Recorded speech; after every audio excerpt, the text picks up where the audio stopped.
I'm just not as strong as I'd like to be. You know what I mean? Like, there have definitely been things that needed to be picked up. How about this? Very few people in my life have ever asked me to help them move. That's how you know you come off a little anemic to your friends. You know what I mean? Because I actually have anemia. But like, my thing is, if you're in the throes of like being your absolute strong, maybe I've watched too many movies, but I've just want to have like one period in my life where like I walk past stuff and I think about picking it up without the injury that might occur. You know what I mean? There have been people, okay, as an example, I try to be helpful, right? And I was in New York and I was I was on a subway and I was getting up the stairs. I had already got off the train, right? And on the second, there were 3 rows of stairs, right? And on the second row of stairs was a young mom who had a stroller with a baby in it, right? So then I'm like, okay, she already got up the first one. I'm not just gonna assume that she needs help, but the fact that she's doing it by herself and the stroller is hitting every step, she's shaking the baby. Like, that's undeniable. Just bow, bow, bow, right? And so then I'm walking up and she looks like she's really contemplating how to do the second and third set of stairs, because I think she must also felt like that was a lot of shaking, right? And so then I walk up and I'm like, hey, would you like a little help up? And then she was like, oh, thank you so much. I appreciate that. And then I actually go down a couple stairs, you know, so I can like protect my back, lift with my legs and everything, and keep the baby at the right trajectory, because now the baby's still gonna be at an angle. He's not gonna be like this, and then... So then I grab the bottom of the stroller and I go to pick it up. And I put in the effort, but the baby doesn't move. And...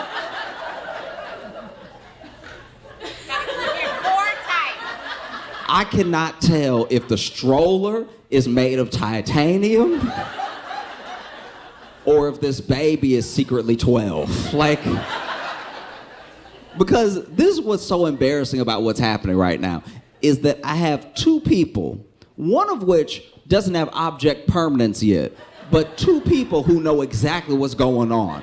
They know that I've now offered to help and I cannot help. Because as I'm really, like, did you ever see The Sword and the Stone? It was...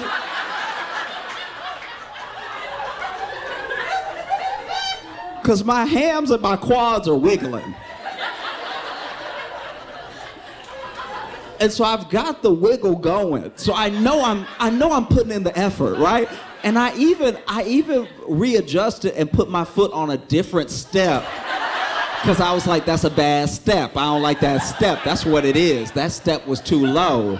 It wasn't doing my legs any justice. Let me get up another step. So then I put, but this is a worse position to be in, right? So now I'm lower, and now I'm wiggling.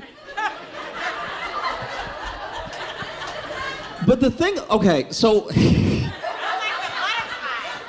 I'm wiggling so hard, and then I look up a little bit, and the baby is like.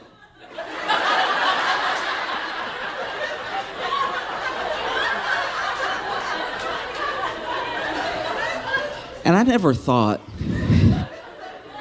that being judged by a baby would help me access more glute use than I ever thought possible. Because then I look up and the mom is also like... And so then I look past them because they are not helping me right now.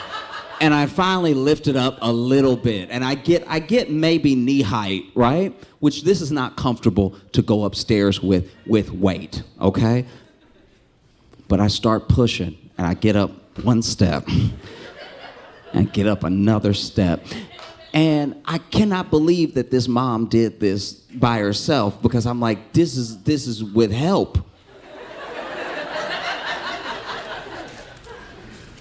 And so sure enough, climbing up, and maybe a quarter of the way on the second set of steps, I start to feel a pain. I shouldn't say a pain. I start to feel 3 pains. One was in my back, one was in my quad, and one was in my hamstring. And other people are passing us, because I wasn't the only one that got off the subway. And as we're passing by, this other guy was passing by, much bigger dude, but he was like, "Do y'all need help?" Which is devastating.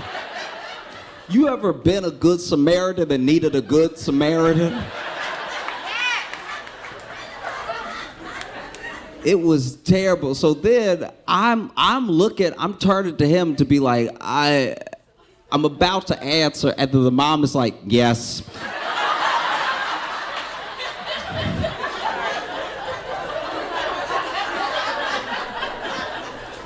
And so then this dude, with one hand, moves my hand and starts to take up some of the slack, right? And in my head, I'm like, all right, it's gonna be the 3 of us together. And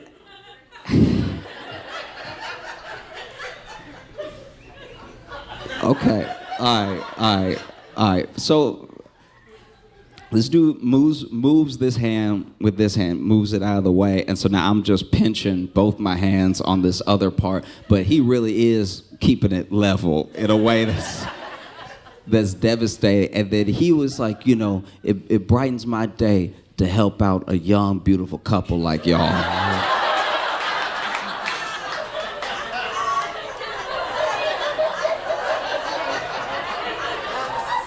Which means that as he was walking up the steps and got level with me, he was sure I couldn't carry my own son.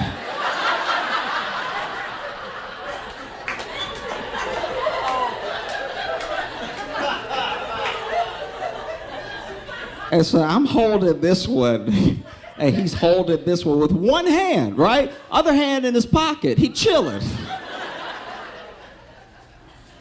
And then almost immediately, this young Bob says, "Oh, we're not together." And in my head, I'm like, you couldn't fake.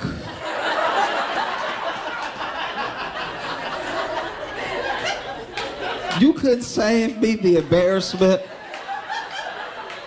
for 17 more steps.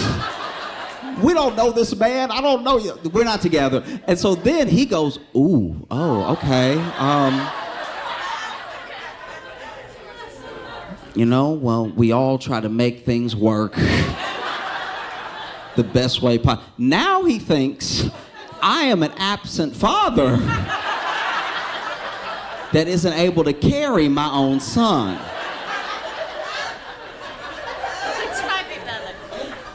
And so then she's like, "No, I don't know him." I was like, you really had to throw me under the bus right now. You couldn't just pretend to know me for 15 more steps. And then he goes, "Oh." And now he knows that I'm a stranger that can't pick up his not son.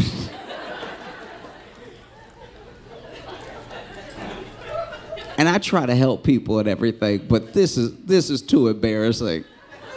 So after about the 4th step, I was like, "Hey, I'm late."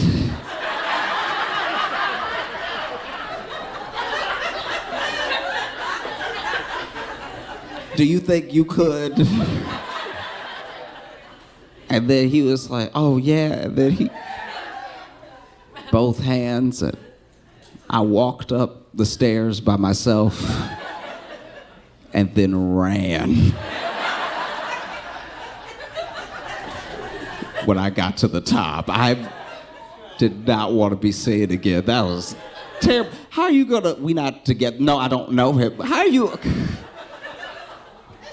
Just trying to be helpful.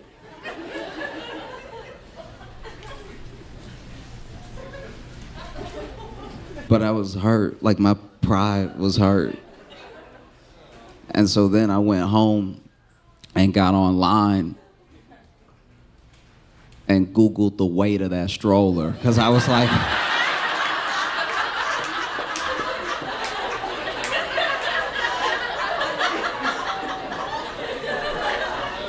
this thing has gotta be like at least 100 pounds or something. Try and make myself feel better. Turns out it was all baby. That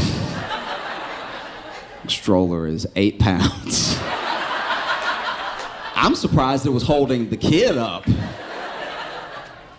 I was watching the news, because at first I saw it on the news and then it spilled over to social, so I was watching a lot of it. I saw where Tyreek Hill got stopped by the police, right? And I don't think he got arrested. I mean, he got detained for a bit, but he still made it to the game and did quite well. But the whole thing was pretty wild, and I made sure to watch like everything that got released, like the full body cam footage and everything, because I saw just so many people arguing about it online, right? And in case you didn't see it, basically Tyreek Hill, who's a football player, right? He is he's driving and gets pulled over, right? And anytime I'm on Twitter and I see like a video of a black dude getting pulled over, I'm like, well, it was a good day. I don't know what I'm about to see. And so, you see the body cam footage of the cop walking up after they pulled him over to Tyreek's window. And Tyreek is sitting there in the car and everything, and then the cop knocks on the window, and then Tyreek lowers his window, looks at the cop and goes, "Don't knock on my window like that," and then rolls the window back up.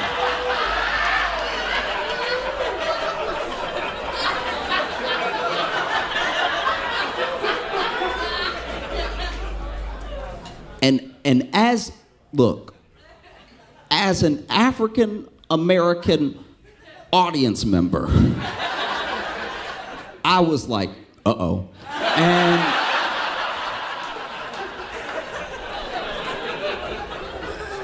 And you can tell, even the cop, you can't see his face because it's his body cam, but you can tell he's like, what?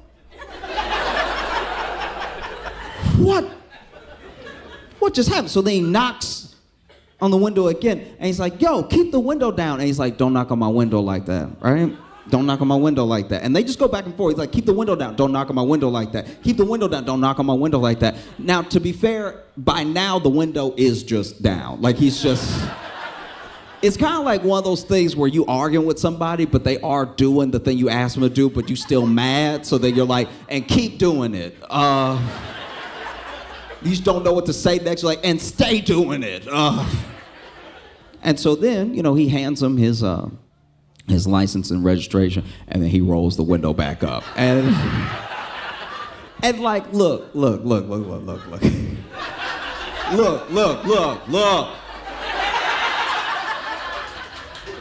Rolling the window up on anybody.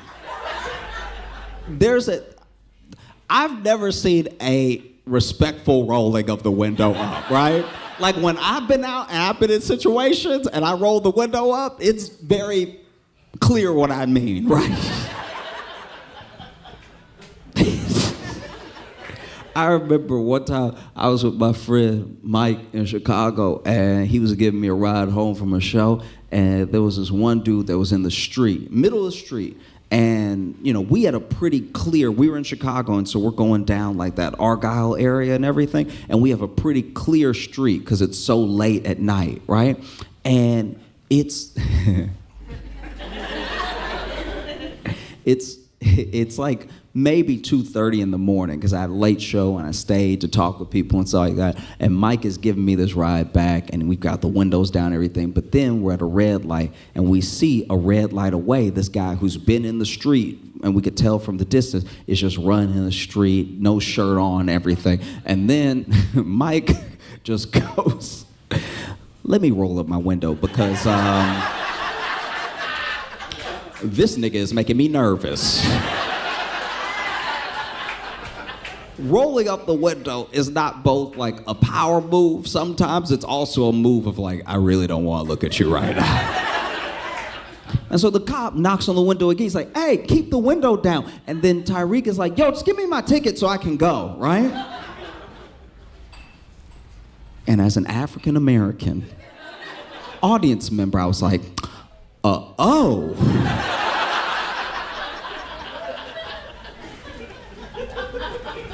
You know?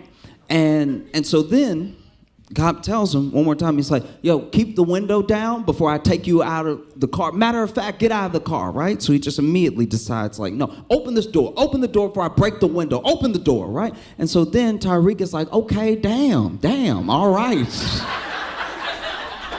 And so he unlocks the door and then they pull the door open and they start pulling Tyreek out. He's like, okay, I'm getting down, damn, right?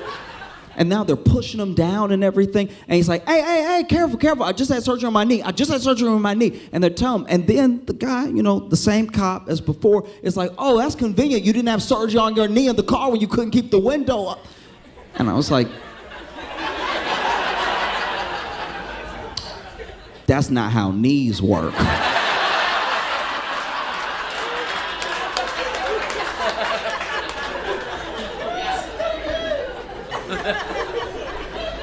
And so they got Tyreek down flat on the ground. I can't remember if they handcuffed him or they zip tied him or they just had him with his hands right here. And you gotta keep in mind that this is all for like some speeding. Like if you're speeding and they catch you, they just arrest you because you're speeding that much, you know? Like if you're going the speed of the temperature in Arizona, you're just...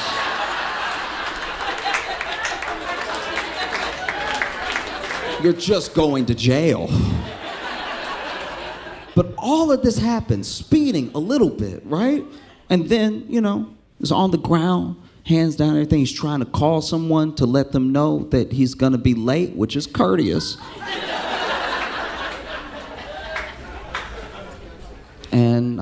And then, you know, I don't know when in the sequence this happened, because then this is from a different angle, but I watched something that was fully put together, right? So I don't know if this one was on police body cam, but this was just like a part of the footage. And then, you know, Tyreek said something along the lines of like, yeah, another black man trying to drive in America, right? And then the same cop as before says like, oh, I'm Cuban, don't play that shit with me, right?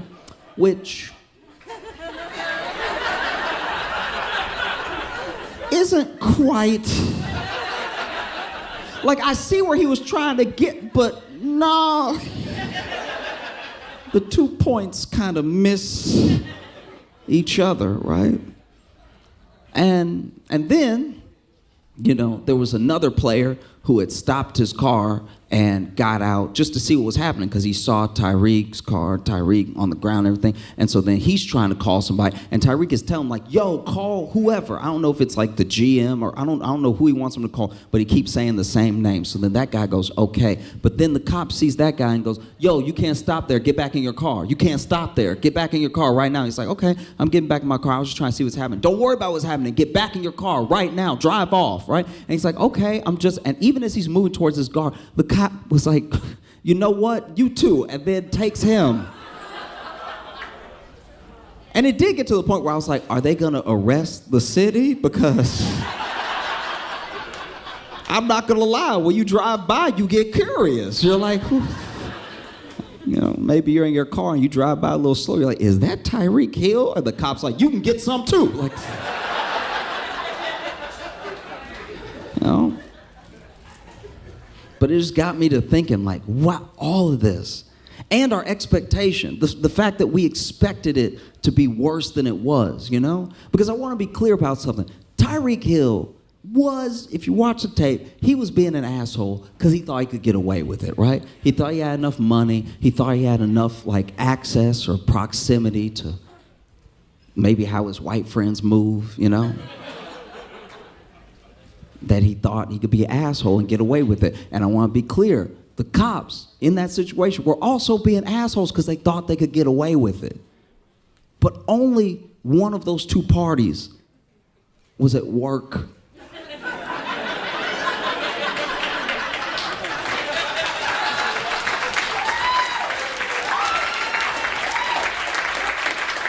Do you know what I mean? Everybody has a bad day. Everybody can't be perfect, and some people are assholes through and through, right? But being an asshole isn't illegal. One of those parties has a gun, has the ability to kill, has the power to move people where they want them to go, you know? And it's a terrifying thing because my thing is like, take race out of it for a second, right? The way that the police are allowed to move is what creates the expectation. It just happens to get to a certain place with black people more often than not. But it's the way that we're all police and the thing that we all allow as long as it's happening to somebody else that keeps the system intact. You know? And so I've watched the police do all manner of things in different videos to different people, right? But there's a certain place we let it get to in our minds where we just accept that, like, oh man, you disrespected a cop, you about to get your ass beat. Why is that? Do you know what I mean? Why is that? Because I'm not trying to make it as if race isn't an actual issue in it. It's like inextricably linked to it. But at the same time, trust me when I say anybody can get it. I've watched so many videos of people, kids, you know? And it's because of the way that we let police move and also what we ask police to do, right? There should just be a scanner. If you're speeding, we'll catch you. And I don't have to talk to the dude with the gun. That would be nice. That would be so much better to just, I was speeding, you got me, that's my bad, I was speeding, and now I don't get tapped on the window by a dude that I know is armed that's not having a great day. You know? Because I've even watched, like you wouldn't believe, you know, I've watched my white friends move around the police in a way that I could never imagine, right? But I've also watched them. There's a weird leveling off that happens when it comes to policing, where sometimes white people get loud or get violent with the police, and the police go, I'm white too, so like, let's nix that now. You gotta get your ass beat today. You know? And I've also seen black police tuning up black kids, right? But it's also the expectation that we have of police and the way that we allow them to move that like leads to situations like this. You know what I mean? It's terrifying to be pulled over by the police, just in my view, as a black person. Not even because I'm like, man, this cop's definitely gonna be racist. It's more just what can happen and what they can get away with that's terrifying. And I know that we're not all feeling the same way, but in my opinion, we should all be terrified. Because everything's well and good until it happens to you. And trust me when I tell you it can happen to you. In college, I had a friend who was getting a little drunk, right? He was pretty drunk. And, you know, he got loud with a cop. And I was trying to, you know, dissuade him. But I was doing it from a distance like a coach. You know what I mean? Like I was... You know, I was like, hey, I know you white, but you're gonna get tased. I'm telling you. The way you moving right now is taser behavior, okay? That white skin can only protect you for so long. You about to get that ass beat, I'm telling you. I've seen too many videos of people doing what you do, and they never end well. And they didn't tase them, but let's just say I did eventually have to yell out, I'll see you back at the door. I don't want these problems.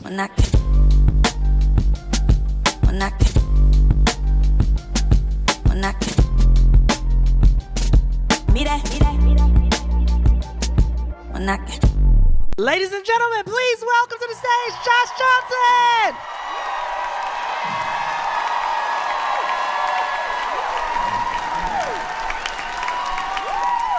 So I saw this video for this robot butler. There's a robot butler that you can buy and bring into your home if you've never watched a sci-fi film. Do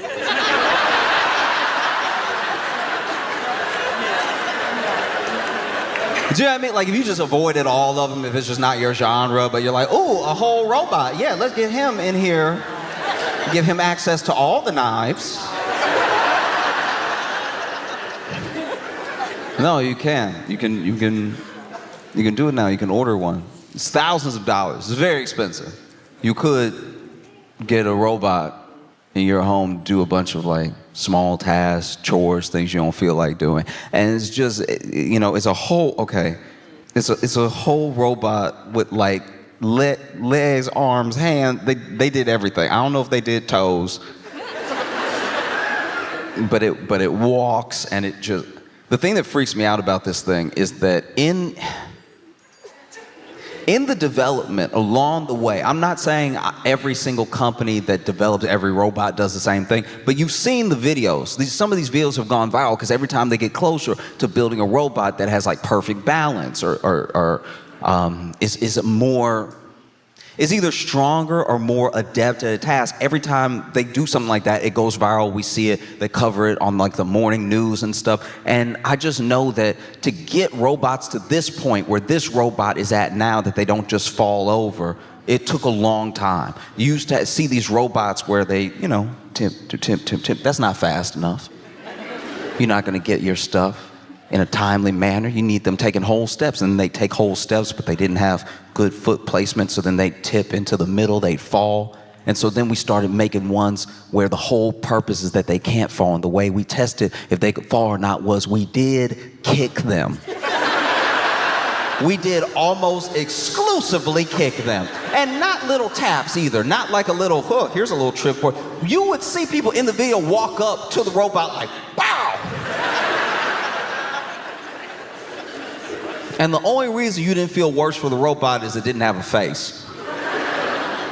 This thing,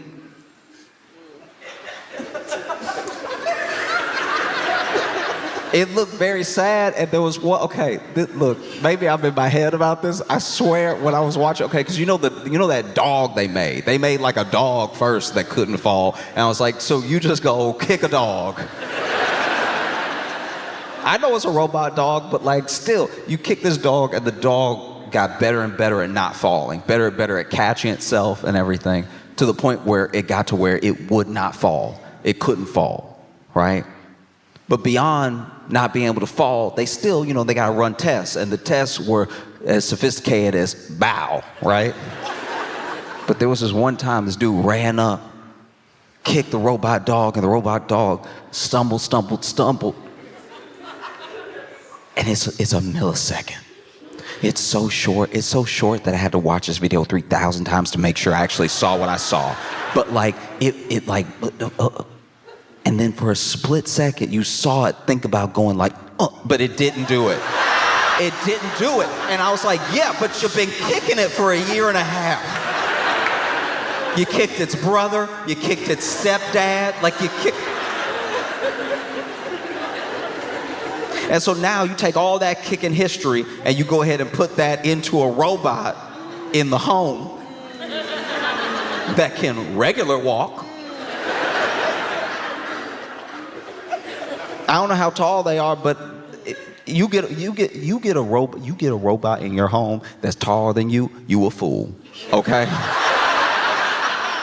I'm gonna tell you right now, if you gotta look up at your robot, you out your mind. If you yelling at your robot, I know you out of your mind if you over here, hey. That's insane. Because we also not polite. We've been taught to not be polite to the robot. That's been baked in now. I don't even know if you could. It would feel weird for you to be polite if you were polite. You know, millions and millions of people every day say, "Hey Alexa," and you know what they don't say? Please. You want to know how I know that? First Alexa experience I had, I didn't like it. Because it was in the house, but I didn't know where it was. So I was like, all right, so you just inviting the ghosts in then. You way too comfortable with ghosts, because sooner or later, because you don't know if your house haunted. So now you over here talking to Alexa all the time. Then one day, Alexa voice a little raspy. You don't even clock it. Now you in a whole murder house with a bad history, and you don't even. You think, oh, it's malfunctioning, and you got a whole poltergeist going on, and you over here calling Amazon.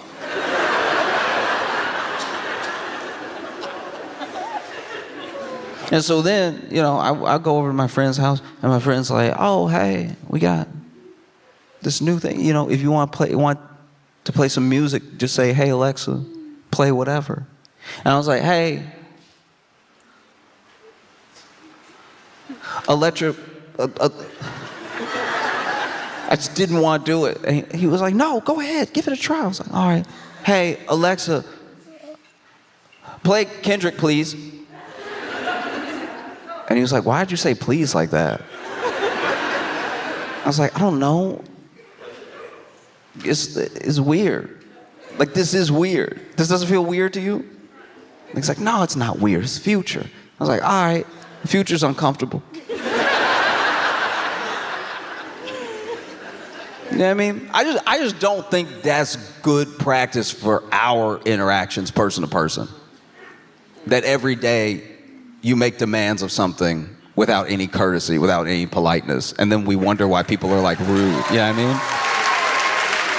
It's like more and more you're like, you get to the point where you're dealing with so much, whatever it is, you're dealing with so much AI, you're dealing with so many robots, and you start treating people like AI, like robots, like people who just sort of serve a function. It's like I remember, I was ordering some food, and they do this thing now just to make sure that you got your food when you do I think everybody does. I think Uber Eats, Grubhub, I think everybody does it now, where when they want it at the door, when someone says, I want it handed to me at the door, they have to take a picture, right? So then they take the picture, and it's usually just of the receipt of the bag, right? But then, he's like, can't take a picture. I didn't know about this new policy.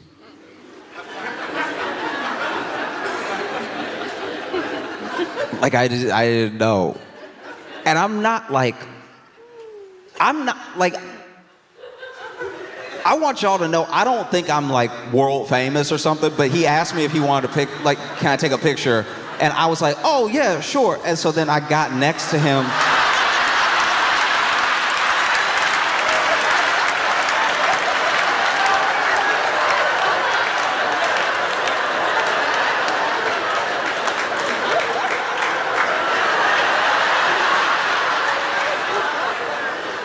And I felt so bad for him because he truly didn't know what to do, because he was like, I guess he didn't want to correct me.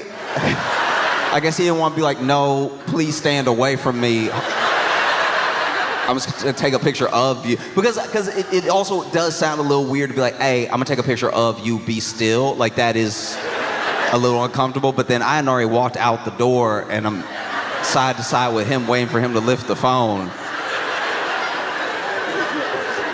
And then this sweet man, just to spare my feelings, turned it on selfie mode. And goes, can you lift the bag up for the picture?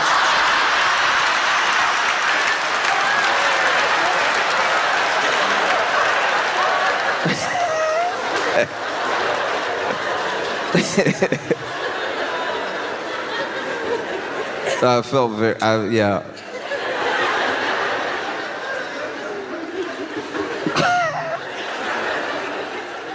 But that is what's happening, is that we're getting to this place where most of our interactions are so transactional, down to the point of just what the service is, that it doesn't feel like we're having a relationship with a person, even a person who's doing you a service. So then, of course, maybe in people's minds, the next step would be for a robot to be there. Do you know what I mean? They're doing it with Uber already. Uber switching to these driverless cars, these Waymos, and it's to a certain degree, why wouldn't you? Because people get in their Uber and they don't want to talk to the driver.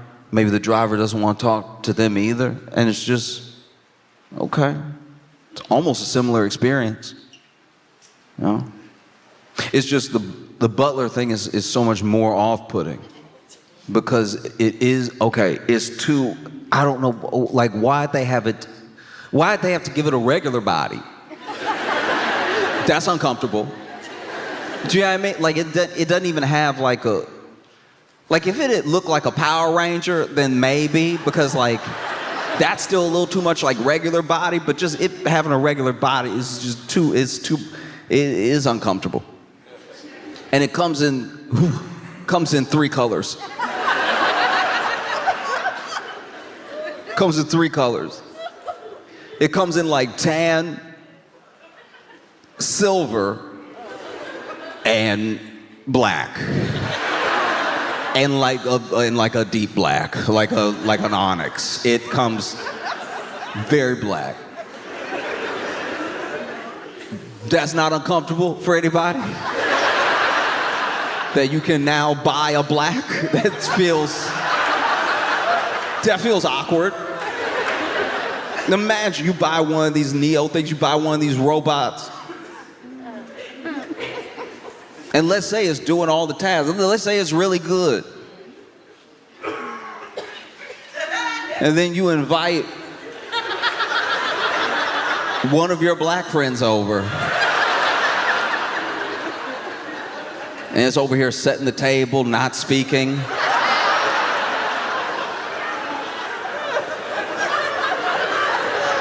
What are we doing? You could have picked silver. You could have had silver.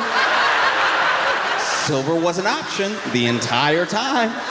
And you were like, no, but I would like black. I would actually enjoy it more.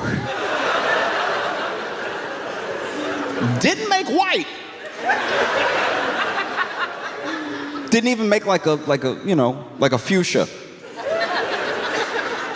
And I'm sure you can trace the thinking down to like how people even like their phones. Like people, like that's like a thing with iPhone, like tan, silver, black, right? But this is different.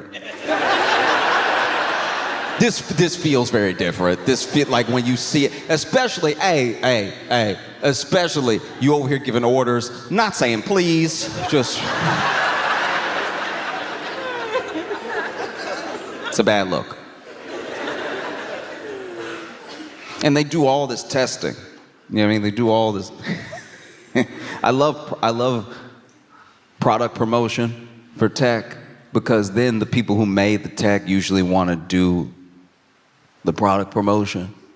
That's like a big thing that comes from, fair enough, the world of tech, but mainly like Steve Jobs. Like Steve Jobs is who we look back and we see, wow, the iPhone revolutionized social. Like social wasn't even really a thing and couldn't really become a thing without the way we use our phone. Like there were just these moments when he held up like an iPod, when he held up an iPhone, that you look back at as like, wow, these are like pivotal moments. And because these people are trying to be like him, even if they're not trying to be exactly like him, they also want those pivotal moments for their career. They want to look back and be enough of a trendsetter and be enough of like a social beacon in tech, in communication, that you can look back at their clip and they held something up or they stood next to something and then it changed the world. Like, I understand why that's enticing, but at the same time, you're not great talking to people. That's almost across the board. We've seen, you remember when Zuckerberg was all in on the metaverse, when he was pouring billions of dollars. The metaverse was going to be the future. The metaverse was going to be how we worked, how we played. It was going to be how we visited people and communicated. There was a vision for the metaverse. He spent billions and billions of dollars pouring it into the metaverse, even though it wasn't profitable, even though people weren't integrating it into their lives fast enough for what they were projecting as like people who had people to answer to, you know, shareholders to answer to and stuff like that. Like, he still went all in, and then he did that product rollout. Showing, and look. He tried. Mark Zuckerberg, if you're not aware, does do an imitation of like a person you would talk to. Like, it's almost good. He does as good of an imitation of like a regular person as he can, and then he tried to do that for the rollout. So the day came. He was going to showcase the metaverse, the way of the future, right? And he comes out, and he does his best imitation of like a guy. You saw it. You can go back and watch it. He's like, "Hey, everyone."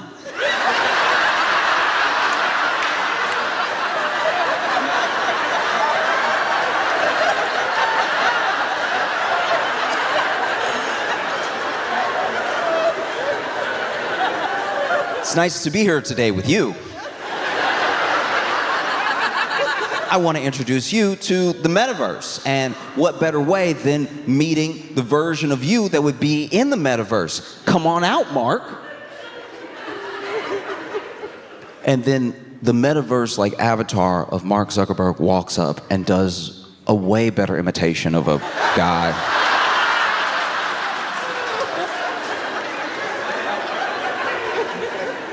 Because he's like, come on out, Mark.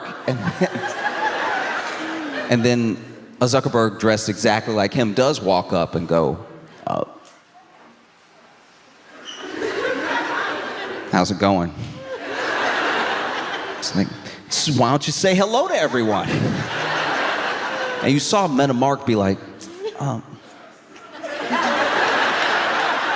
what are you doing? You're making us look bad right now.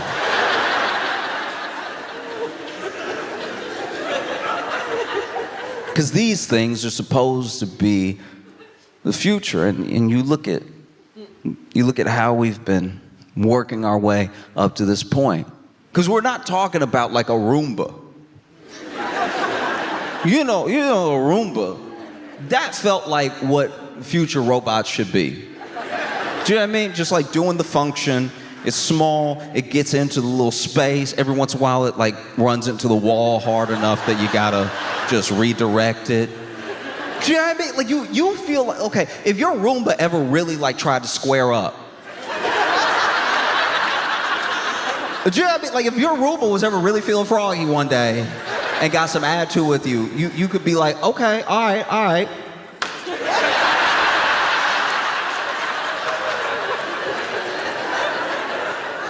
Problem solved. I don't know why you built this full-on robot butler with knuckles.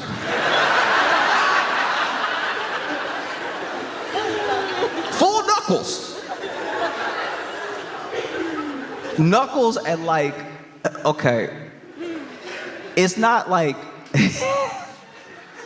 I saw the back of the robot. And it's not, you remember action figures when you were a kid and how they were just sort of flat and the leg could just like perfectly go up and then down and then like perfectly up and then down? I don't know what the function is because once again, I'm not an engineer. I don't work in tech. I don't act like I'm smarter than any of these people, all right? All these people came together, made this robot. Look, you can make a robot. I can't make a robot. But turned around, this robot is like, it's not at a BBL level, but like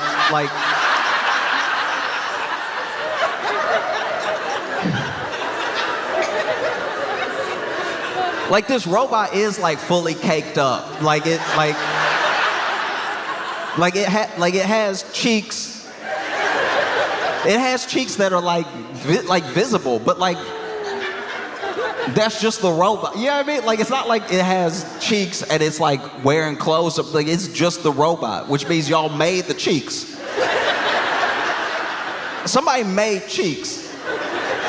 That doesn't feel wild to anybody else that somebody made cheeks specifically. And then when they build a product like this, when you have a robot, when it's time to you building a robot, right? Everybody's got to have something to do. Because you want to do everything, right? You want to walk, and you want to not fall over or bump into walls. Okay, get the kicking guy. kicking guy is gonna make sure that your robot doesn't just fall over. He's gonna kick it 10,000 times, really make a friend. And then you're gonna need somebody on head duty to make sure it like is going forward, not drooping, whatever. You gotta get somebody on neck, make sure it turns around and stuff. It just makes me wonder if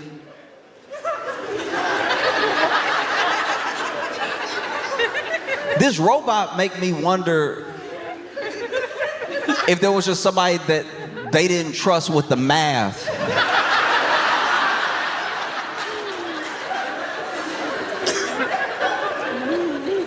They didn't trust with the math, so that they were like, hey, we'll let you design whatever part you want.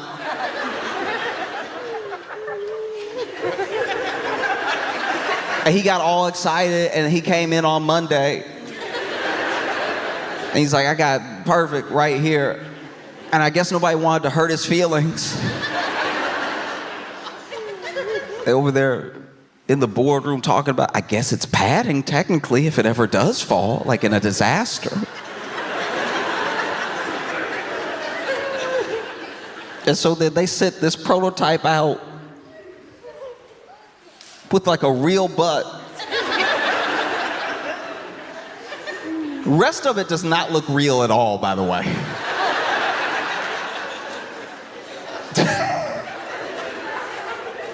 This is crazy. It's crazy because then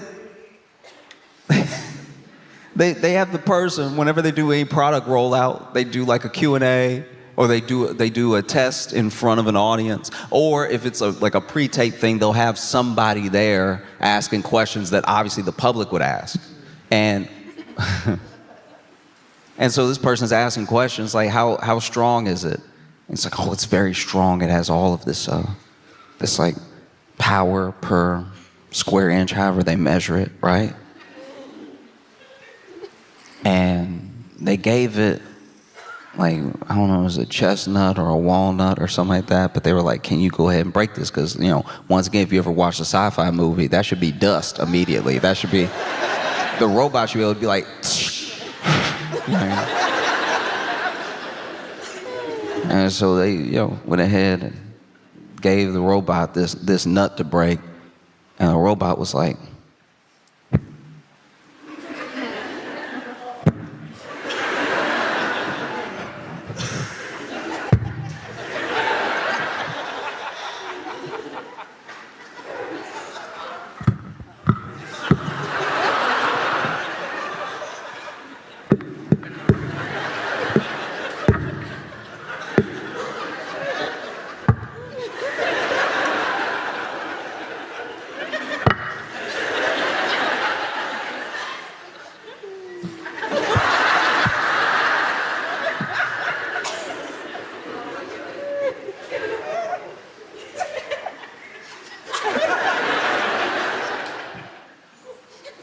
and I didn't see it break it.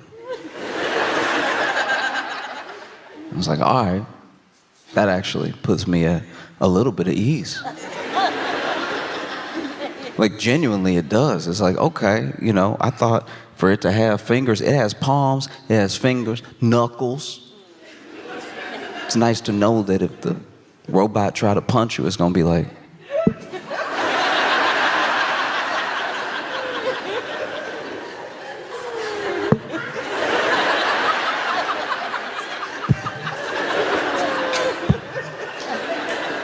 you know what I mean? Like, it's kind of nice to know this robot can only kill you if you already dying.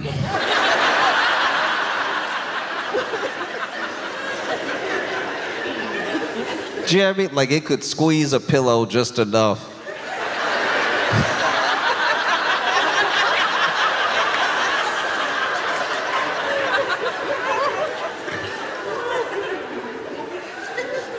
Because to a certain degree, this is supposed to be the future, right? The future is supposed to be as convenient as possible. Absolute convenience, so you get your time back, and so your life won't be as hard. Here's the thing, though. Like, I'm gonna stay on this thing probably for years, because products like this keep coming out. This is my thing. if you've ever met somebody who's had a very easy life, very convenient life, that has never really been through anything, has never had like an obstacle in their way, they almost always, without a doubt, suck. Like really bad. Like these are the worst people in the world. Like when you meet them, you're like, that's terrible. That's terrible. And you find out because you're always there when the first thing that has ever happened to them happens to them. The first time anything has ever happened to them, it happens in front of you. And then you're like, all right, well, let's figure it out because you've been through things. This doesn't even register for you. This is like a 5 for them on the Richter scale of an earthquake, and their life is over. You know what I mean? They got a flat tire. And life is over. They're not in the city right now, and they have a flat tire. What should they do? I guess they have to die here. See, they've never really been through anything. And anything that almost happened to them, they got to ask their parents to take care of it, and their parents took care of it. Or they just played dumb until somebody else did something about it. And now, in this moment, what a terrible career-ending day. You got a flat tire. What are you gonna do? What's the plan here? And they panic. They want to call their parents to do something about it, but their parents are...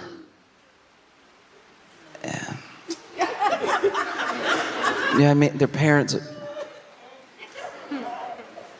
Like, you know... They want to call their parents, but they can't because their parents are vacationing in Greece. And so it's like... They might not even have service on the boat. Like, it's just... What am I gonna do? Never been through anything in their entire life. What am I gonna do? They look to you. And they're like, this has never happened before. It's the worst thing that's ever happened. We're on our way to vacation and catch a flat tire. What are we gonna do? And you're like, oh, do you have a spare? And you hear them say, is that what that is back there?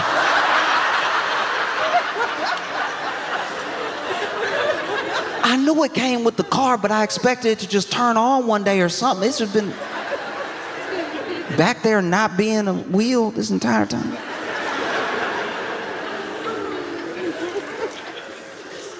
You know, and if they didn't have you there, I don't know what they would do. And so we want these lives of convenience. We want these lives where everything is out of our way, where nothing that we don't want to do takes up any time. But then what kind of person does that make you? I'm not saying it's fun to do all your chores or wait in line, but it is a human experience. This is your life, you know? Sometimes there are things that genuinely suck. I've been at the airport before for 36 hours. There was one time I was at the airport and I couldn't get out, and then here's the thing, if I decided to live there, I could have left. But I have been kept on such a Ferris wheel of mistakes, canceled flights, delayed flights, and just general annoying small tragedies that I just ended up staying in the airport. I almost slept at that airport twice, right? But at the same time, I had a lot of good experiences, even in that time, even when I was waiting. Turns out that airport did have pretty good food, so I ate very well for the few meals I could muster. Already a bathroom there. I can get adventurous. I'm just saying, sometimes people at airports will sell you like tiny spicy chicken or something like that, and you're like, all right, I'll just have it, not realize it, like it is spicy, and there is a bathroom on the plane, but like, traveling spicy hit different, you know what I mean? Like, it just, if you traveling spicy, it's doing something to your life you're not ready for. There's nothing like being in a car and you traveling spicy. And now you looking at exits. Every exit, you're like, no, you know when you traveling spicy, you gotta breathe it out.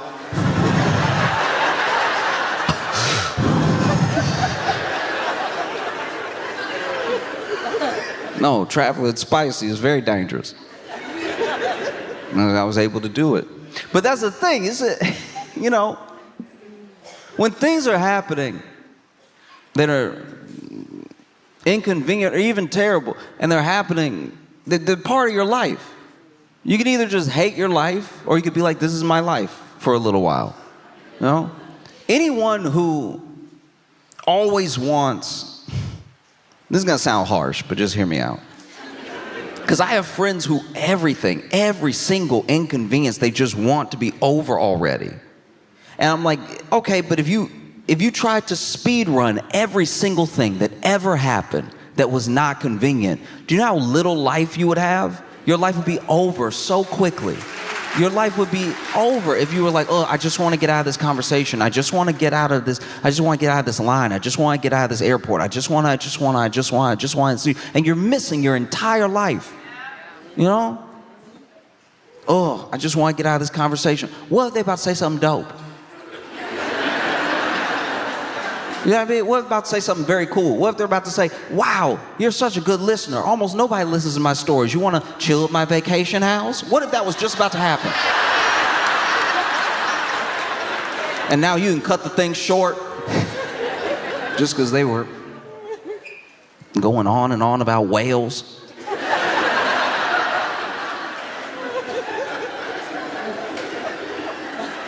This is your life, All of it is precious, even the inconvenient parts. Because that's the thing. That's all they can really sell you. They can sell you a little less inconvenience. They can't sell you ending your pain. They cannot sell you ending your loneliness. All of the things that matter, all the real things that are real struggles that people go through that actually end up making them very interesting people that you would want to get to know and spend time with. None of these tech people can cure that anyway. So then they're trying to sell you the little bit of convenience that maybe will make you feel like, oh, if I got all this time back, what does time back even mean? What does time back really mean? If you were at your home washing dishes, look, nobody likes washing dishes. I don't know if anybody likes washing dishes. It's old food, it's kind of nasty. You're like, what did I even have? What did I eat that sticks to the bowl like this? Because whatever that is in me. Is it sticking to me the way it's sticking to the bowl? That's crazy. I don't know if I'll ever get rid of this. If I can't get rid of the stain, then, ooh, my insides are stained right now. Sure.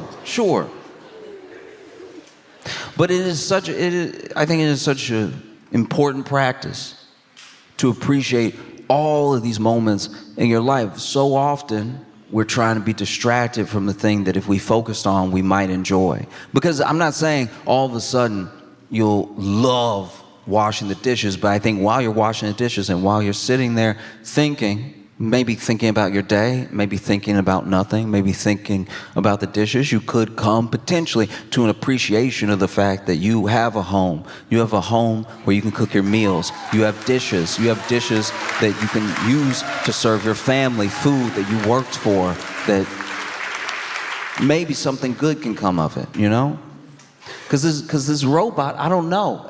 It's so expensive.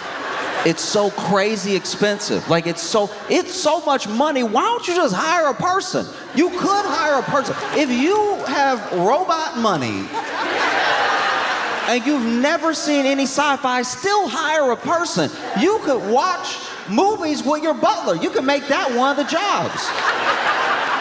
I need you to do windows, floors, and hang out. Like I do need a friend. I've been very lonely. It's incredibly important to not take for granted all those things that even though they're inconvenient, they're a part of your life, I've made friends doing things I didn't want to do. Like there were moments where I was like, oh, this thing is taking up my time, or maybe I'm delayed. You know, sometimes you get delayed, whether it's the train, it's the airport, you're waiting on a bus, you get delayed. And you don't want to be delayed. You want to get where you're going. That's why you want to go there. I understand. But everyone's delayed. It's the same problem everyone has. And everyone having the same problem is one of the fastest ways to build community, you know? Because now everybody's upset that you're delayed. And there's always that one person that isn't traveling with anyone. So they kick it off for everybody.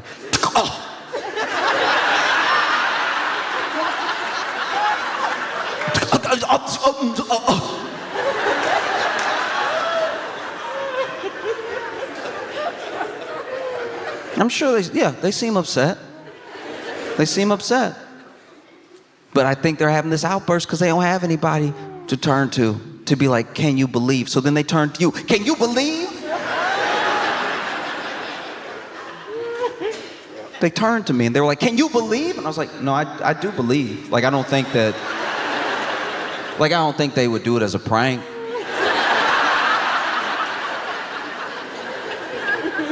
Like, I do believe them when they say it's not here yet, because I also looked out the window and it's not here yet. And I don't think they, like, hide in it. You know what I mean? Like, it'd be a very bad prank to be like, we gonna tell them the flight not coming. You know how people love that, right? Like, that's one of my favorite things. I can't believe they didn't do that on Punk'd. I can't believe that Ashton Kutcher didn't delay a whole flight just so that people could be like, and then, no, it's fine. It's fine, it'll be okay. It'll be all right, you know? And she was like, yeah, maybe if it gets here, you know, it'll be all right. But it'll be all right. I was like, well, what is it? What's wrong? What's wrong? She's like, I have somewhere to be. I'm supposed to meet my grandbaby. I'm supposed to meet my grandbaby, right? And immediately I had more empathy for where she was coming from, because she wasn't just upset the flight was delayed because she likes being a problem. She is a grandbaby to me. I've never had a grandbaby to meet, but I imagine if I did, I would be in a hurry. I have a grandbaby to me. I was like, oh, really? You have a grandbaby? How old? And she's like, she was born 3 days ago. I was like, wow. 3 days ago, okay. It does sound like you got plenty of time to get over there, because 3 is, you know what I mean? Like, I'm just saying, like, she knew, like that. Do you know what I mean? Like, she got a whole life ahead of her, and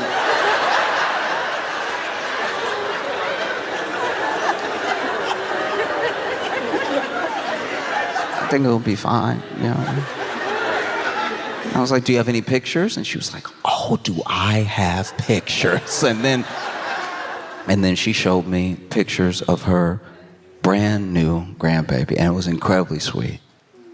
We just sat there at the gate.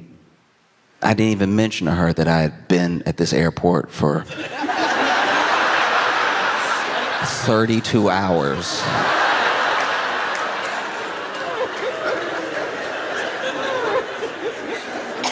And she was showing me pictures of her grandbaby. It was incredible. I just think that a lot of things could be missed out on, you know, with this robot, because even the duties, even the stuff that it's supposed to do, that's stuff that would be great to do with your people. You want this thing to cook for you or whatever, why don't you invite your friends over? You have a meal together. That's a memory. Now you're not like laying in front of the TV waiting for this robot to finish. A robot, by the way, that if it came down to some nuts in the dish,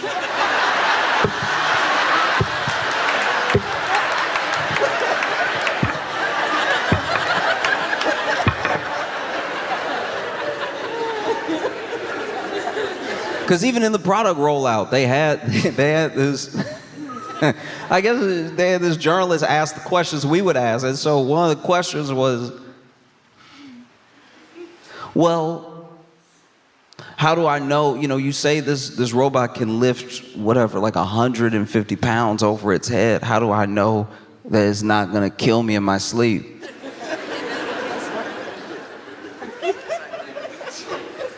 If you're worried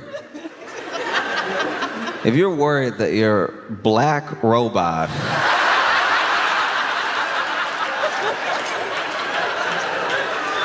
is gonna kill you in your sleep. Do you know, I'll tell you right now, I'm not a scientist. I'm not into tech like that. I'm not an engineer. I don't. The number one way to not have your black robot kill you in your sleep is to not have a black robot in your house at all.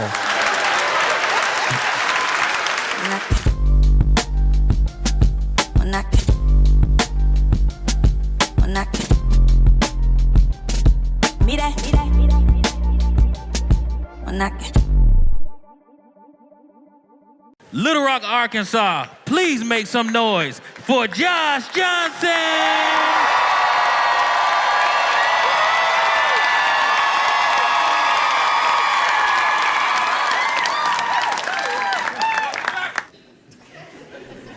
I don't know if y'all heard, and I am not an expert. I'm still learning facts about what happened as it's happening, okay?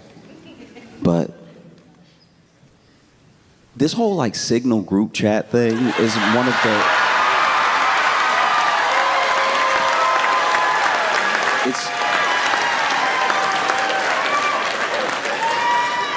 it's truly one of the more insane stories I've seen in a while. Because look, let's be clear with one another, okay? I can only pass so much judgment because I'm not good with two things: phones and secrets. Don't tell me a secret. Don't. You know, I try to be a good friend, and sometimes being a good friend comes with people trusting you with their secrets, and I wish they wouldn't. I really wish they wouldn't, because as an example, I have a friend who she went to Barbados, and I don't think she was drinking or anything, but they drive on the other side of the road and stuff, and she came back from that trip. I try to be a good friend. I asked her how her day's going. I asked her what her trip was like, just inquiring about her life, trying to make a memory together. Oh, it wasn't so funny when I told you that story about ha ha ha, right? And so sure enough, I asked her how was the trip, and she looking shell shocked. She like, huh. I'm like, hey, you okay? What happened? And she was like, I was driving at night. I forgot which side of the road I was supposed to be on. I just felt a thump, and then I didn't know what to do, so I just kept driving. And now I just know that. Even if I wanted to turn her in, I don't know who to call or anything. I'm like, hey, anybody hit recently? By a woman driving on the wrong side of the road? And not only do I not know what to do with that, because I was trying to be a good friend, I was trying to listen, right? That was a mistake. Not only do I just know that now, but I just told all of you. Like, don't trust me with a secret. I'm also not great with phones. I'm really not. It's embarrassing. I have Gen Z friends who look at me like I'm super old because I don't know what anything is. And then it doesn't help that anytime they helping me download a new app or get on a new game or something, I don't know what happens to you. I used to judge people that were older than me so hard, but I don't know what happens to you when a young person is showing you something and you just can't seem to keep your mouth closed.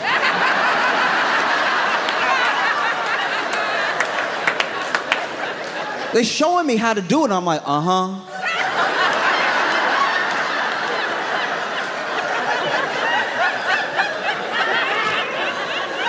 I'm not old enough for tongue yet, but that's coming, I used to show my granddad stuff. He'd be like, oh.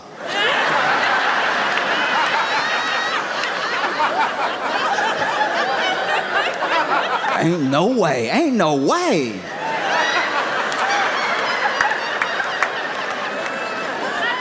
And so they're showing me how to use stuff on my own phone. I can't keep my mouth closed, so I know I'm not good with phones. Okay? I be handling my phone. You'd be ashamed of me. You saw me on a day with my phone flashlight on half the time. Out here struggling, wondering why the battery died. They don't make them like they used to. They don't make them at all like these. I also talk about how they used to make phones. That's how I know I'm also getting older. I remember other phones. They don't make them like they used. That battery used to last through the full week. Meanwhile, I'm spotlighting my feet. Look like my feet are on patrol.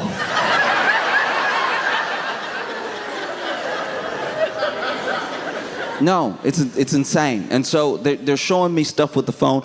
I'll be honest with you, I didn't know what Signal was. When I saw the story break and I saw that all of these higher-ups, all these people who are supposed to be handling sensitive information at all times, classified information at all times, were using Signal. They were using the Signal app. In my head, this is how bad it is. In my head, I was like, well, didn't the government isn't that the government app? Like, weren't they just using the government app? And then someone explained to me that Signal is just like American WhatsApp.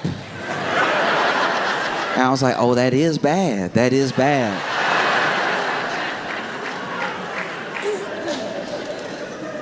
I'm all for modernization, too. I'm all for keeping things as modern as possible and learning new stuff. I love when these Gen Z kids are, yeah, that is a loud one. I was trying to, I didn't know what would be ruder, you know what I mean? Like, because I almost said bless you, but then I was like gonna call attention to it, but y'all are like too polite. That is crazy. I was gonna try to talk a little louder, gloss over it and everything, but y'all really at home together. I think that's beautiful that y'all could be like in the mezzanine, bless you!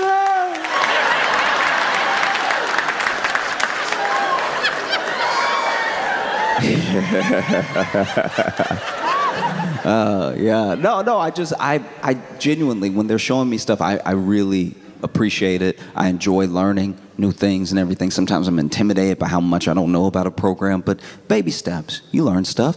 And when I heard that they were doing all this stuff on Signal, I was like, maybe that's too modern. Whatever happened to a phone call? Do you know what I mean? In the movies, aren't they always on the phone doing this? Where they're like, yeah, strike. Yeah, like that. You get taken less seriously as a country when you over here calling bomb strikes with emojis. Do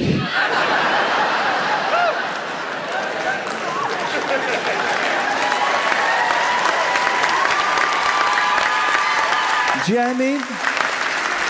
When they make the movie of America Now and you're in it, you don't want to be in it going, bloop, bloop, bloop, bloop. Because everybody old, so they got the phone on loud, and so it's all the, you know, because you keep it on loud when you typing, when you old and everything. I do. Anyway, like, yeah. You know what I mean? Way less badass than like, yes, okay. 1,600 hours, all right. All right. Mission go. Like that's at least in that Top Gun Maverick world. Imagine, when I saw Top Gun Maverick, I was like, I get it now. I get it. A part of me was like, I get it. And Top Gun Maverick did a great job of like not saying which country they were killing people from or anything exactly. You know it's kind of Russian, but like, is it really? And then sure enough, John Hamm standing there. That last sequence. They about to fly off that mission. You worried about Tom Cruise and everything. It's like, hey, these kids are his responsibility, you know? You worried about Rooster. Is he gonna rise to the occasion, you know? He gonna feel his daddy's footsteps. And then John Hamm standing there, arms crossed, and he just goes, send them. That is wild. Imagine if that movie was just John Hamm being like, tick, tick, tick, tick, tick, tick, tick, tick, tick, tick, tick, tick. Bloop.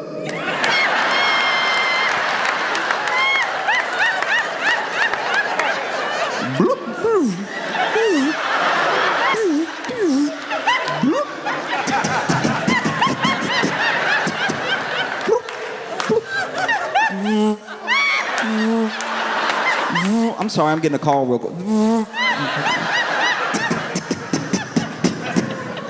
oh, they got away.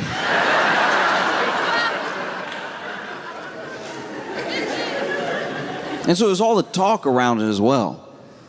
It's so hard to understand any story that comes out now because the spin is as fast as we disseminate the information.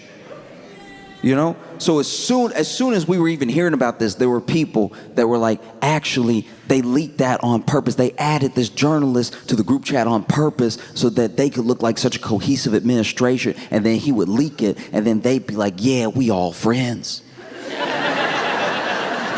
Because if you're not familiar with what happened, there was a strike that was being planned in Yemen, right? And there's a journalist that accidentally got added to the group chat, and the people in the group chat are like J.D. Vance and some heads of like intelligence and Pete Hegseth and stuff like that. And no one at first was really owning up to who added him. We later find out that I'm pretty sure Walls added him, and it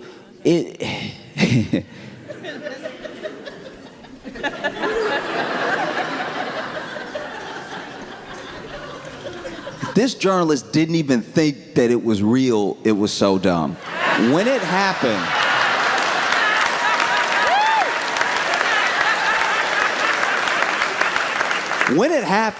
this dude, you know, I'm assuming, because he's also a bit older. No.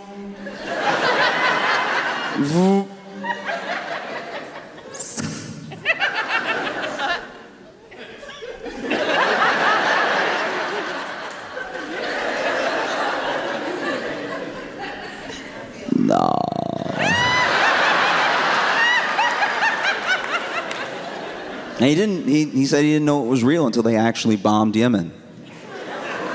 And then he, you know, comes forward with it, hey, they sent me these plans. He had already left the group as well. When he realized, yeah, I mean, you're not supposed to be in the room. In the room like, oh. Let me go ahead and notify the right people.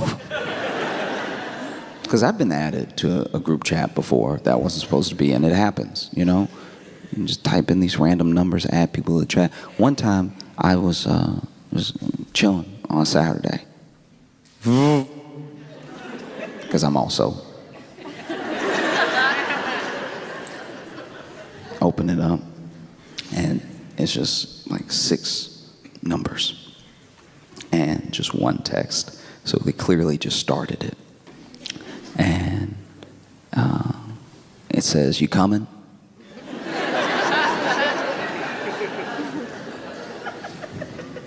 I could have been a good person.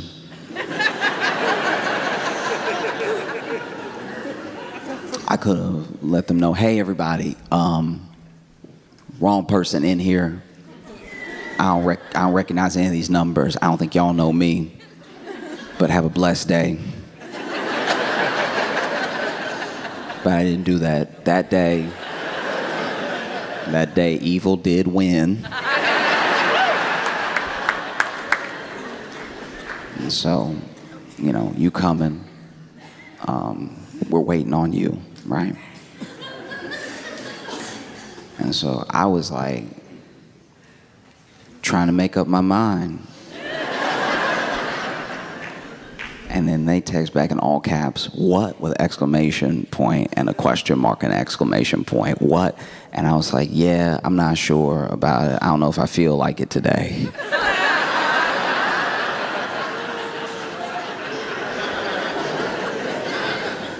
And they were like, we are all waiting on you. We're all waiting on you right now, right? And I was like, yeah, okay, let me get things together. And sure enough, I was watching TV and I forgot that I was doing this, so some time did pass.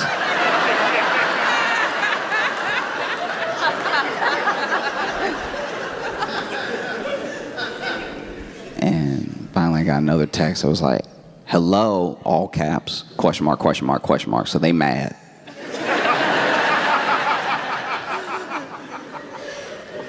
And I was like, oh, sorry, traffic.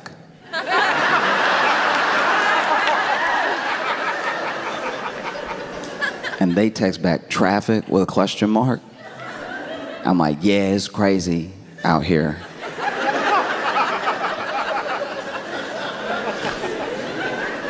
And then they text back, aren't you upstairs?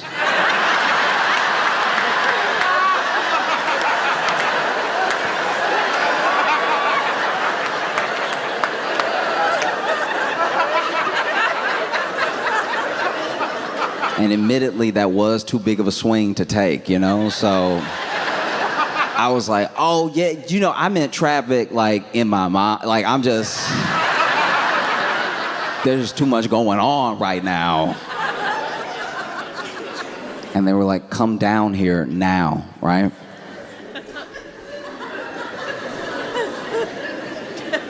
And then I text back, what if I don't feel like it?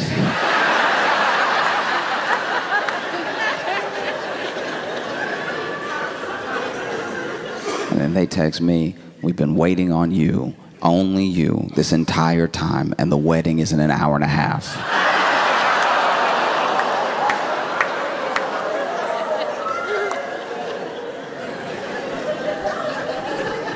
And so I text back, I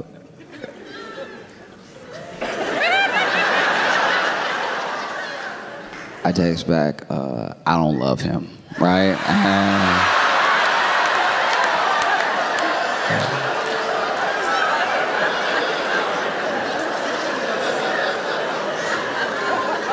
And I see bubbles, right? I see the 3 bubbles going. That bubble is furious. It's disappearing a little bit of whoop, and then like coming right back. So in my head, they cursing me out, right? And then it finally comes through, and it's just 3 letters. It's, who? And I was like, okay, thank goodness. That was too big of a swing to take. I'm glad that I'm not the bride.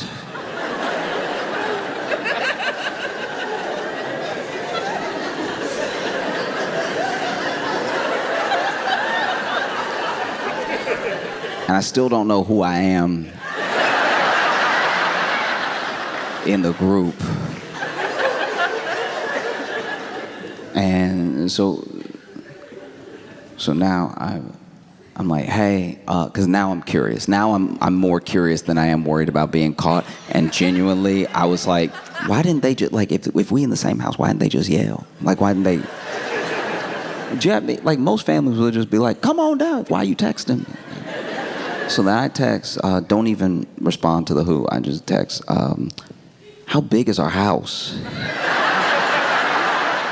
Because to me, this must be the Home Alone house. If they are texting me, and I've been upstairs this entire time, and they waiting this long, it must be such a big house. No one can be bothered to walk up. And they text back, how big is our house? With a question mark. I'm like, yeah, how big is it? And then they text, are you not at your apartment? I was like, okay, downstairs does make sense now. It makes sense why they wouldn't come up. Okay, I get you. Everybody is on point except for me. I understand now.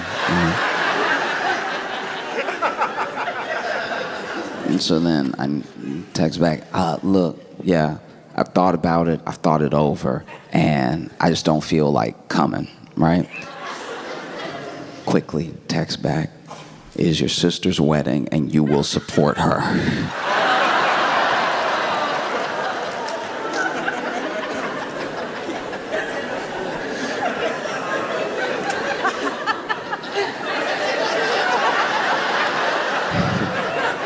And I text back, nah, dog, right?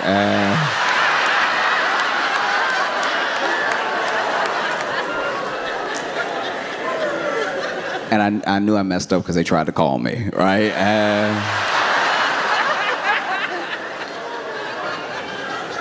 Finally, I had to be like, okay, look, I'm not your relative with a question mark. I'm just like a random guy. I was just joking. But yeah, you should probably text whoever you think you're texting because they were very late.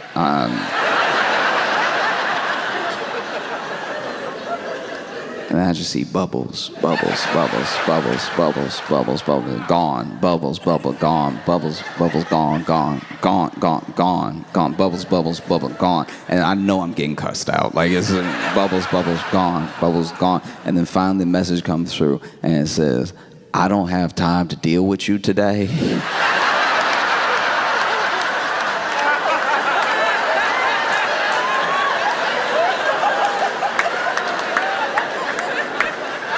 But please believe when I have the time,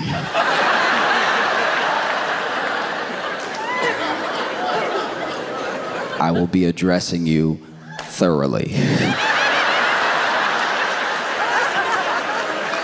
I've never heard a threat like that before. Thoroughly.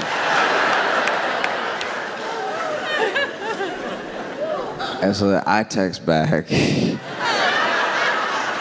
you text me.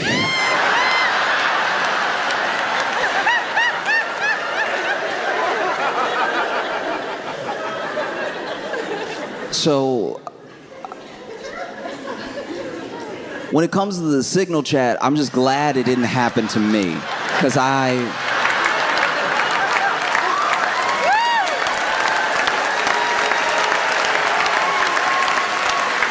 would have made things infinitely worse. They would have been like, we're go for strike in Yemen. I'm like, hey. Y'all ever ate there though? Like,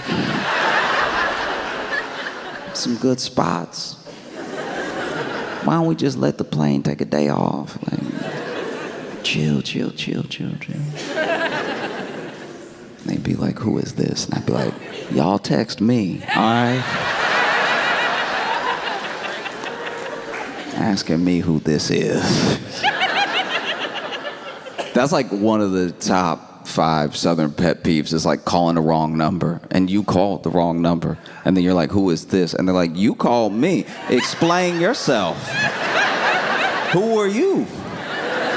You the one in my house right now with your voice. You're the intruder. Explain yourself.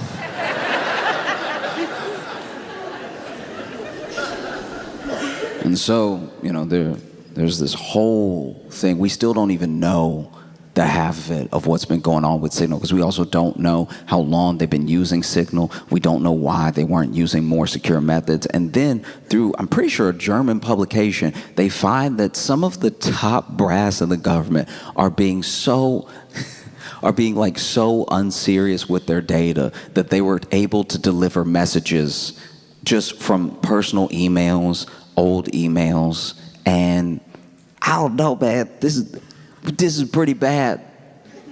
You know what I mean? I didn't recognize how bad it was, and I think a lot of the general public don't really feel like it was that bad because people say it's a successful mission. That's why some people think the leak was on purpose, because it's like all they did was leak a successful mission. And it's like, morality aside of what a successful mission means for a country that, I don't know, like, has anybody checked? Are we at war with Yemen? I don't know. Mission success, like, but you bombed.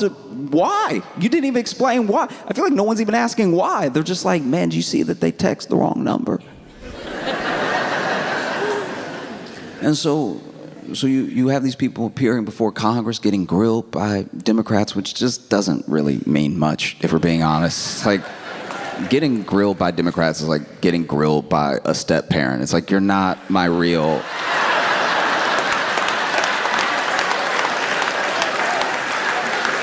But what are you gonna do though? What are you gonna do about it? It's like the first time you get big enough to really step to your dad, and you know you should do it, but you're like, what you gonna do though? I'll show you how to use your phone, old man. I'm training you now. We the same height. No, it's truly devastating. It's bad because never mind the fact that there are so many leaks, so many breaches, so much hacking going on, but there are still, like, potentially entities from other countries that have infiltrated through other hacks that we forgot about because we get hacked so much we don't really care.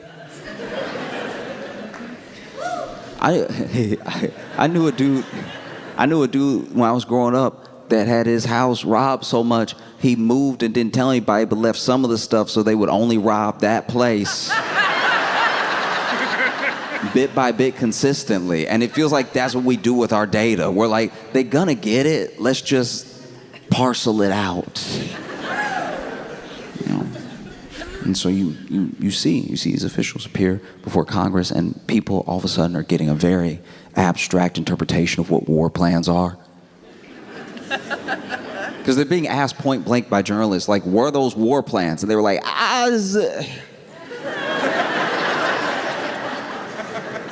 For a group that I'm telling you, I'm positive despises poetry majors.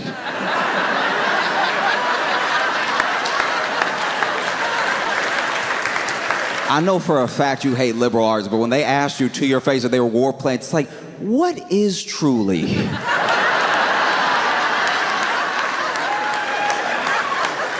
What is truly an outline of actions, if not enacted upon? Be fit for me? To speak truly of what war is. Does war not start in the soul?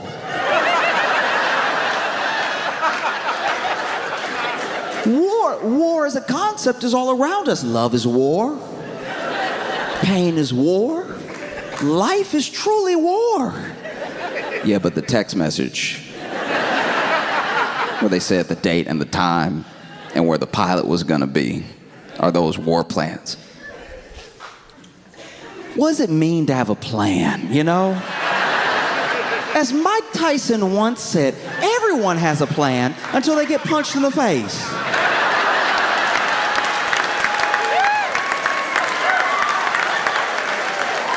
As the old Southern proverb goes, if you want to make God laugh, tell him your plans. Got asked in front of Congress point blank. This was a huge mistake, right? I'm pretty sure it was Walls, maybe it was somebody else, but he was like,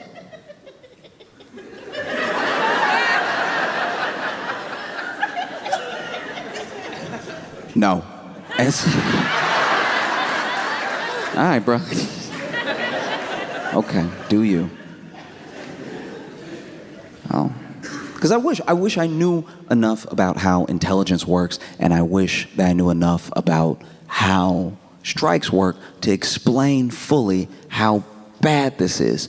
But I think we know. I think we as a society kind of know as soon as you hear the whole story, like, that doesn't sound great. You wouldn't want someone to plan a surprise party like that. Imagine. Your friends try to get you together, and they talking about you so much that one of your friends accidentally adds you, and it's like, well, he's right here. Doesn't that kind of ruin the entire party? No. It's so much around phones that people don't understand. There was one thing, I didn't understand this until recently. I didn't know that you don't know, you have no idea who you are to a woman until you know how you're saved in her phone.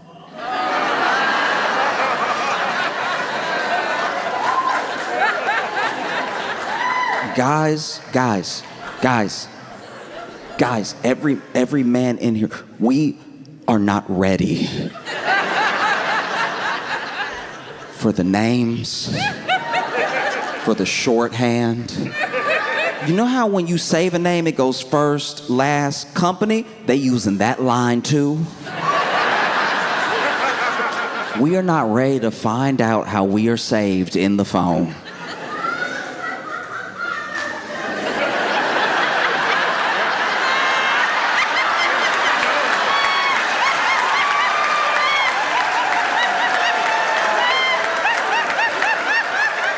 Telling, that's what telling is. I wish I was wrong. I wish it was just me. I wish it was just me getting bullied in other women's phones.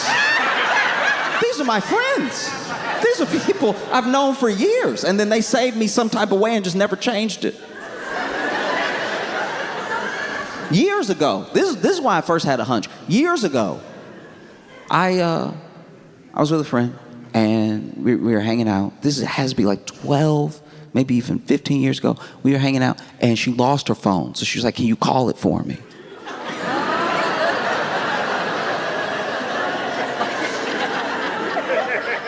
And so I call it, and look, we had never been romantic, you know? And we had decided a long time ago to just be friends, right?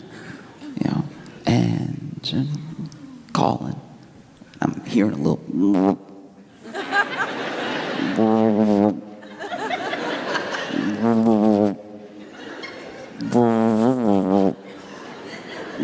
And then I find it in between the couch cushions, and my name saved in her phone was Nope.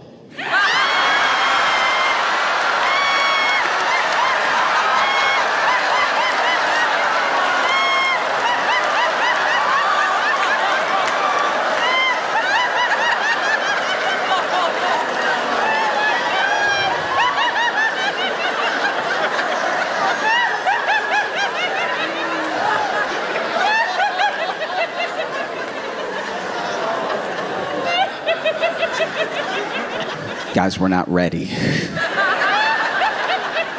There's no world where we're ready for how we are saved. And okay, all right.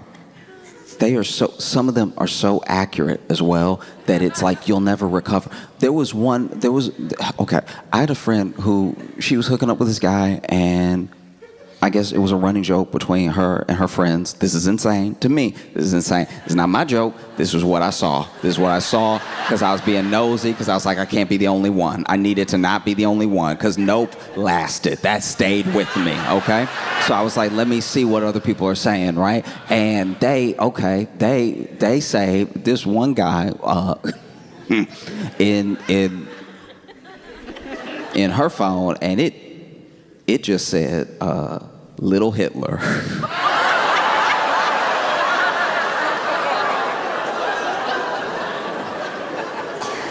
And I was like, can you please explain why Little Hitler is calling you right now? Their reasoning was he had kind of a comb over that was a little messy. I was like, hey, you went straight to Hitler? What's wrong with y'all? There was one time where I was out to lunch with a friend, and her phone was going off, and it was facing up, and I wasn't trying to be nosy this time. I felt vindicated. Nope is not Hitler. And so I was like, it could be worse. And so her phone was going off, and then finally she went ahead and flipped it. But when she flipped it, she showed it for a second, and I looked, and it said in the phone, saved in her phone as bed bugs.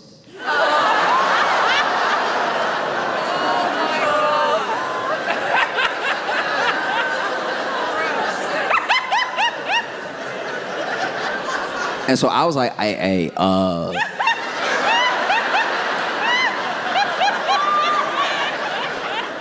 I'm not trying to be in your business or anything. I'm not trying to.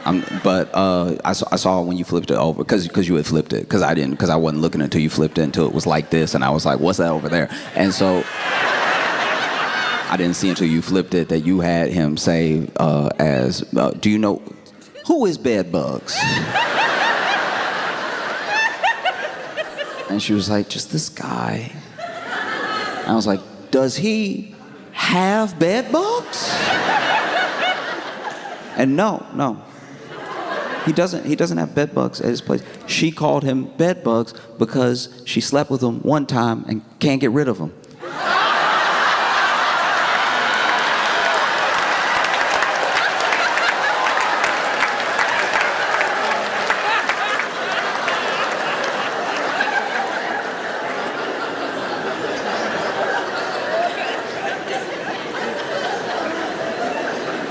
And so when Walls is like, hey, sometimes people get added to the group chat under a different name, under a wrong name. Hadn't that ever happened to you? And then the nation was kind of like, no, I don't think it has.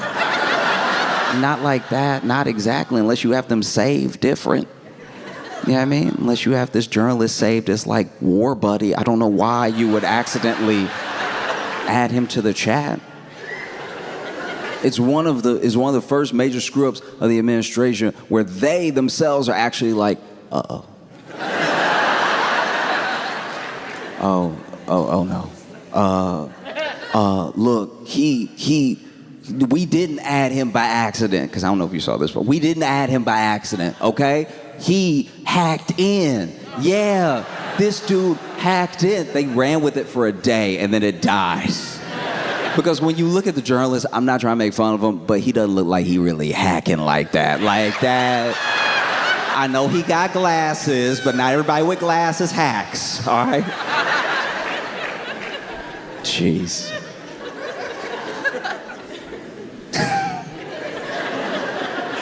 And so now, you know, they've been ordered by a judge to provide all of these backdated Signal chats that they're definitely gonna delete. Like, when I heard that, I was like, oh, come on now. That's like in one of those sitcoms, and the woman asked the guy for his phone, and he's like, yeah, just give me 20 minutes. It's like, yeah, that's what they're gonna do. No, it's insane. And it's like, successful mission, but by what metric? Why did we bomb Yemen? I still don't know. I mean, I would keep asking, but I'd probably disappear.